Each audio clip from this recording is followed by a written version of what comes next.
Okay guys, this is an actual experience report of my first hurricane. Now, I've tried really hard to find some kind of video of the storm, and the most that I've found is some damage after it, and there's a storm chaser who has it, but I can't seem to get a copy from him.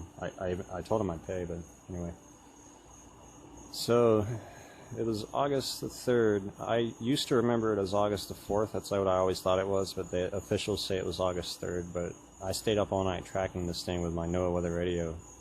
I'll talk about that more in detail later on, but it seemed like it was August 3rd and August 4th. Anyway, so it all started, there was this little storm brewing in the Bahamas, or somewhere like a little bit south of the Bahamas. So this thing, it starts brewing, it turns into a hurricane and all, and like there was this cruise ship off the coast of Florida, and apparently it sunk it. You can read about that on Wikipedia. I don't know too much detail in the story, but it sunk the ship, and there was some people that got rescued that were out at sea and got caught in the storm, and they got rescued and all. So it crossed over South Florida as like a 85 mile an hour Cat 1, borderline Cat 2. It gets in the Gulf of Mexico, and almost immediately it forms an eye again, and it just continuously gained intensity as it got closer to us. Not rapidly, but it did. But this was such a... I don't think the storm gets enough credit. This was such a symmetrical storm. And when you watch the radar loop of it, I'll put a link to it at the end of this. It was a beautiful storm. It had such symmetry. Like I'm 100% sure that the golden ratio governed this storm to the T. And anyway... I stayed up all night. I was 10 years old. I stayed up all night with my NOAA weather radio, and I was like so gung-ho about this thing coming here. I was cheering it on, you know what I mean? Like, if you ever heard of the law of attraction, well, I was extreme in law of attraction here. I was wishing and wishing and wishing and praying and praying and praying and hoping and hoping and hoping. And so I sat up all night with this radio, and I had my tracking chart, and every time they came out with the coordinates in the report, I would mark an X on the map. So I literally sat up all night marking X's on a map, and every time I put an X on the map, the storm was closer, and it was heading from where it was. If you took a straight line and drew it to where we were, that's pretty much what this thing did. It just made a straight shot to us. Like it went a little bit, it started in the Bahamas, went north, and then made a line to us and just followed that line straight here. So it's about 7 o'clock in the morning, and I've been up all night tracking it. So I get up, and I'm like, I go wake everybody up, and I'm telling everybody about the storm, like what's going on. I'm like, the winds are at 90, it's intensifying, it's a few hours away. And we turn on the TV a little while later. We're watching the local channel report, which I wish we would have taped at the time. It was Channel 3, WAR TV 3. I can't remember the weather girl's name, but I always had a crush on her as a kid. She was really, really fine. Anyway, so me, my dad, and my grandma were watching the morning news report, and the hurricane is like just passing that lump right before the big bend on Florida, and they're talking about it and everything. It seemed like it happened so fast. We're sitting there watching that. This is what I remember. Or it passed that bend a little bit, and it was like halfway between us and there, I think, somewhere in there. And then we're watching it, and they're talking about it. So when the power went out, it was like, I believe the winds were at 85. But by the time it got here, the official report says the winds were at 100, but that report was taken a little bit sooner than it got here. I think they were I think it was up to a bare minimal Cat 3, which would have been a major hurricane, and the evidence of the damage and stuff would go along with that. But anyway, the last report, they had it at 100. So 100 mile an hour hurricane is right on the border of a Cat 3 major hurricane. I believe it was a major hurricane. But anyway, if it's at 100 sustained, that means that there's easily gusts of 130, 140. None of us expected to witness what we did. It was this, and I'm going to get into it. This is an insane story. This is crazy. So I live in Northwest Florida, right, and we have pine trees everywhere. Where I live is a very forested area. There's lots and lots of tall pine trees, and in our yard, in 1995, before the storm, we had nothing but pine trees. I mean, there was like places to walk around in the yard, but there was no place where there wasn't shade. So on this one particular side of the house, the north side, there was hundreds and hundreds of pine trees out. Like the end of the yard was like the forest, and there was hundreds and hundreds of pine trees. So the power goes out while we're watching that report. So we're like, okay, whatever. I come outside and I'm, hanging out. And if you've ever heard of the calm before the storm, I came outside and it was so calm. It had never been so serene and so calm and so tranquil that I ever remember, ever. And then shortly thereafter, it started raining green pine needles. And I never forget this, it's so interesting. It started raining green pine needles. And it wasn't like windy down where I was standing. And it wasn't really windy for most of the height of the tree. But it was like the wind was blowing fast just at the tops of the trees. Just at the very tip top. And it was making it rain green pine needles. And that's how it started. And then from there, it seemed like the wind slowly moved down further and further until it was like at person level.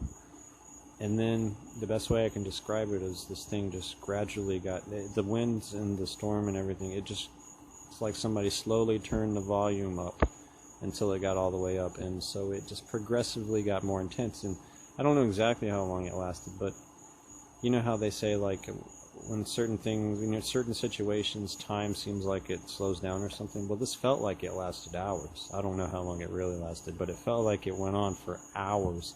And the wind just got stronger and stronger. So we're sitting in my house, right? And we have these pine trees, and I remember looking out the window. Of course, I was staring out the windows the whole time. The wind was blowing under the door, and I could feel it on my feet. I was barefoot, and I was looking out the window, and these trees, these tall, really tall pine trees were almost on the ground. They were all, as in groups, like all of them were all leaning less than a 45-degree angle. They were like almost to the ground. It was insane how far over they were bent, and they were just all together, just bending over, and then, and they start snapping, right? So we're in the house, it's like 9 o'clock in the morning, and trees are snapping around us. We hear them, clah, clah, clah, clah. And as it gets more and more intense, it happens more and more, and in like bigger groups, and until it's just like clah, clah, clah, clah, clah, and they're hitting the house, and they're falling all around, and we're all high as hell on adrenaline, running from window to window like holy beep, like all this is like crazy. I was excited. I was so excited. I've never been so excited in my life. I know I'm crazy. I watched this tree fall right at the window, and like I barely even flinched. I backed up like right before it hit, but I was sitting, and like, so this goes on and on and on until it's like in the tops of and it wasn't that the soil was wet and that the trees were leaning over in the soil. They were snapping in half, and the tops of them are snapping off. I watched the top of a tree snap off and fly over the house, and I never heard it hit the house. It's like it was airborne. And there was, after the storm, I remember observing, like, I was acting like some kind of scientist as a kid. I was observing the damage, and I was walking around and looking at everything, and I seen like tops of trees, and I couldn't figure out which tree they belonged to. They'd be like, the top of the tree wouldn't be like on the ground right next to the tree. There was just tops of trees laying around everywhere, and everything in the entire town was pointed in one direction. There's this plant nursery down the road, and I went and looked at it, and like everything everywhere is just bent in one way. It was obvious that a storm just blew through, and which way the wind was going, and everything was leaning one way, and it was just, at one point, this is the craziest thing, it's like I witnessed the eye wall, and we witnessed the eye wall. I can show you the radar loop. I got another video where I talk about that. We were in the extreme northeast quadrant of the eye wall. It was insane, like it tore right through here, and the direction the storm was moving was the direction the wind was blowing, so that added to it, the right front quadrant. So we were like in a storm chaser's dream come true. It's like I feel crazy, like I used the law of attraction, and we got a direct hit, 2 months apart. It was insane.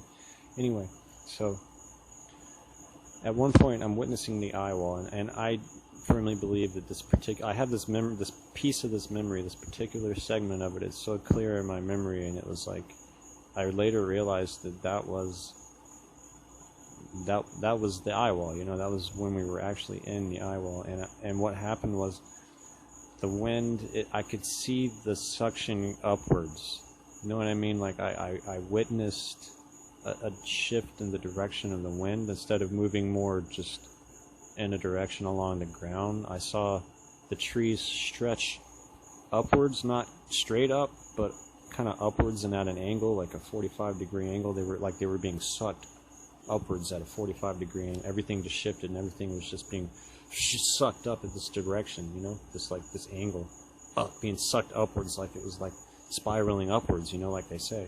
I literally witnessed that, and that was the point when it got so strong that everybody, I felt like everybody agreed without saying anything unspoken that if this gets any crazier, we are officially freaking out. And even if I would have been freaking out, I still would have been super thrilled. Like, I don't like scary movies or anything, but like, even if the storm kind of scares me, I still love it because I love storms. But for the most part, they don't scare me. But that was the closest. That was, you know, like I was like on the border of being a little scared, but I still loved it. It didn't make it any less enjoyable for me. It was awesome. It was the coolest thing I've ever seen.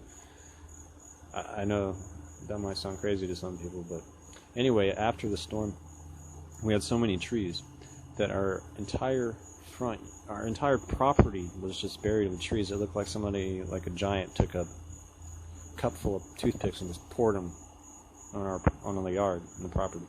There's just tree parts everywhere, like trees, whole trees, tops of trees, the tree being snapped, bent down where normally you'd be parked or whatever. I mean, we had to cut our way to the yard. It took a long time.